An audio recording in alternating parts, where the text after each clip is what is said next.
মৃত ব্যক্তির জন্য আমরা প্রতিদিন কি কি আমল করতে পারি এ নিয়ে আপনার নসিহত শুনতে চাই। ভাইরা আমার, আমাদের মৃত মা বাবা আত্মীয় স্বজনের জন্য সবচেয়ে বড় যে আমল আমাদের করতে হবে, প্রধান আমল, সেটা কি? দোয়া। সেটা কি? দোয়া। এই দোয়ার মধ্যে আমরা এসে কি করি? আমরা পয়সা দিয়ে দোয়া করাই না। ভাই, আপনি নিজে দোয়া করবেন আল্লাহর কাছে, চোখের পানি ফেলে নিজের বাবার জন্য, মায়ের জন্য, স্বামীর জন্য, স্ত্রীর জন্য, ভাই বোনের জন্য, বন্ধু বান্ধবের জন্য, আত্মীয় স্বজন, নানা নানি, দাদাদের জন্য, শ্বশুর শাশুড়ির জন্য নাম ধরে ধরে দোয়া করবেন, নিজে দোয়া করবেন। আমাদের দোয়া করতে বললে বলে কি আমি কি দোয়া করতে পারবো, আল্লাহ কি আমার দোয়া কবুল করবে? হ্যাঁ, আপনার দোয়া বেশি করবে, হুজুরের আগে আপনার দোয়া কবুল হওয়ার বেশি সম্ভাবনা। কারণ আপনার বাবার জন্য, আপনার মায়ের জন্য আপনার যে আকুতি হবে, ওই আকুতি তো হুজুরের হবে না। হ্যাঁ, হুজুর নেককার হলে, পরহেজগার মুত্তাকি হলে, মুস্তাজাবুদ দাওয়া হলে তার দোয়া কবুলের সম্ভাবনা বেশি, এটা ভিন্ন বিষয়। কিন্তু মনে রাখবেন, আল্লাহ রাব্বুল আলামিন বান্দার কলব দেখে তার দোয়া কবুল করেন। বিশেষ করে দোয়া কবুলের মৌলিক শর্ত হালাল উপার্জন ঠিক থাকলে তার অন্তর যখন খুব বেশি মনোযোগ সহকারে দোয়া করে, ওই দোয়া কবুলের সম্ভাবনা অনেক বেশি থাকে। তো ওইটা তো আপনার হবে, আরেকজনটা দিয়ে হবে না। হ্যাঁ, আপনি হুজুরদের কাছে দোয়া অবশ্যই চাইবেন, আলেমদের কাছে, সবার কাছে দোয়া চাইবেন, কিন্তু আপনি নিজে বেশি বেশি করবেন। আর মুর্দার জন্য টাকা দিয়ে কোনো দোয়া করাবেন না, লাভ হবে না। যে টাকা নিবে সেও হারাম খাবে, আপনি দিলেও হারাম হবে। কথা কি বুঝাতে পারছি? মরা মানুষের জন্য টাকা দিয়ে দোয়া করানোর সিস্টেম আছে আপনাদের এলাকায়?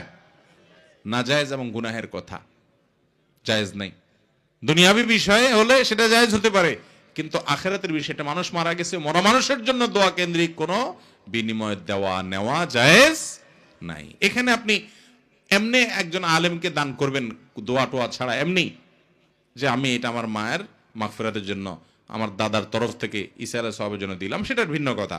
কিন্তু হুজুর দোয়া করেন তারপরে টাকা দিলাম, এটা উচিত না। আমাদের দেশে সব জায়গায় আমরা স্বার্থ ছাড়া কিচ্ছু বুঝি না।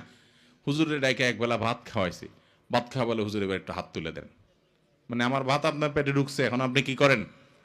দোয়া করেন। আরে বাবা, আপনি যখন খাওয়াইছেন একবেলা, ভালো মন্দ খাওয়াইছেন, খুশির চোটে তো এমনি দোয়া আসবে, আপনি আবার হাত তুলতে বলেন কেন? তার মানে পারিশ্রমিক নিচ্ছেন। আপনি খাওয়াইছেন কিসের জন্য? আল্লাহর খুশির জন্য, আল্লাহর সওয়াব দেওয়ার জন্য। আপনি তার কাছ থেকে বিনিময় আশা করছেন কেন? তার কাছ থেকে কোনো কিছু আশা করেন না, সেভাবে আপনি করতে পারেন। অতএব মুর্দার জন্য প্রথম কাজ হলো দোয়া করা। নাম্বার 2, মুর্দার তরফ থেকে দান করবেন, বিশেষ করে সাদকায়ে জারিয়া।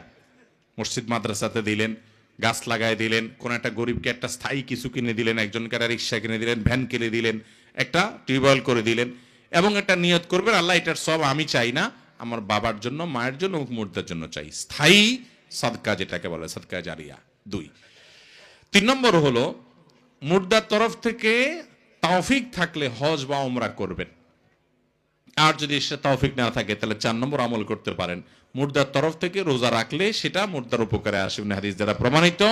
এবং কোরআন তেলাওয়াত করলে যে আল্লাহ এই তেলাওয়াতের যে সবটুকু এটা আমি মুর্দাকে দিতে চাই, সেটাও ওলামায়ে কেরাম অনেকের মতেই মুর্দার জন্য উপকারী হবে। এটা নিয়ে কেউ কেউ ভিন্ন মত পোষণ করেছেন। তাহলে এই কাজগুলো আমরা মুর্দার তরফ থেকে করতে পারি। সেই সাথে নিজের বাবা মা যদি হয়, ভালো করে শুনে রাখেন, সহিহ মুসলিমের হাদিসে আসছে, নবী করিম সাল্লাল্লাহু আলাইহি সাল্লাম বলেছেন, ইন্না মিন আবাররিল বিররি সালাতুর রাজুলি আহলা উদ্দি আবিহি। কোন ব্যক্তি, তার বাবা দুনিয়া থেকে চলে গেছে, একই কথা মায়ের জন্য প্রযোজ্য। তার যাওয়ার পর, মারা যাওয়ার পরে বাপ মার প্রতি সদাচরণ কেমনে করবেন? সদাচরণের অংশ হিসেবে তারা দুনিয়াতে যাদের সাথে চলতেন, আপনার বাপ যে সমস্ত লোকগুলোকে আদর করতেন, স্নেহ করতেন, আপনার বোনদেরকে, ভাইদেরকে, নাতি নাতনিদেরকে, অথবা আপনার বাবার বন্ধু বান্ধবদেরকে, তিনি যাদেরকে খুব স্নেহ ভালোবাসা দিতেন, আপনি তাদেরকে স্নেহ ভালোবাসা দিবেন। আপনার মা যাদের সাথে উঠা বসা করতেন, তাদের প্রতি আপনার শ্রদ্ধা থাকবে, আন্তরিকতা থাকবে, মায়ের মতো সম্মান দেখাবেন। এটা হলো বাবা মার মৃত্যুর পর তাদের প্রতি কি করা? সদাচরণ করা। আমরা অনেক ছেলে মেয়েরা এটা জানি না। তাহলে আমাদের মৃত আত্মীয় স্বজনের তরফ থেকে, বিশেষ করে মা বাবার তরফ থেকে আমাদের এই কাজগুলো করতে হবে। এরপর প্রশ্ন হলো, কবর স্থানের উপরে বাড়ি বানানো যাবে কিনা? না ভাই, কবরস্থানের উপরে বাড়ি নির্মাণ করা যাবে না। সহিহ মুসলিমের হাদিসে বর্ণিত হয়েছে, নবী করিম সাল্লাল্লাহু আলাইহি সাল্লাম নিষেধ করেছেন কবরের উপরে জাকজমকপূর্ণ কোনো কিছু করতে, এবং কবর উপরে বসতে, ও আইয়ুবনা আলাইহি, এবং কবরের উপরে কোনো স্থাপনা নির্মাণ করতে নবী সাল্লাল্লাহু আলাইহি সাল্লাম নিষেধ করেছেন। তাছাড়া আপনার এটা শিরকের দিকে মানুষকে নিয়ে যায়। একটা জায়গায় কবর ছিল, সেখানে যদি বাড়ি হয়, ওই বাড়িকে মানুষ শ্রদ্ধা করবে, যেটা এখানে অমুকের কবর। আস্তে আস্তে শ্রদ্ধা করতে করতে শিরকের দিকে যেতে পারে, এটি একটি বড় কারণ। তৃতীয়ত, নবী করিম সাল্লাল্লাহু আলাইহি সাল্লাম কবরের উপরে অনেক উঁচা করে যে পাকা করা হয়, সুন্দর করে উঁচু করে, সেগুলোকে ভেঙে মাটির সাথে মিশিয়ে দিতে বলেছেন নবী করিম সাল্লাল্লাহু আলাইহি ওয়াসাল্লাম, আলীজানকে নির্দেশ করেছেন। তাহলে কবরের উপরে ঘরবাড়ি এভাবে নির্মাণ করা জায়েজ নয়।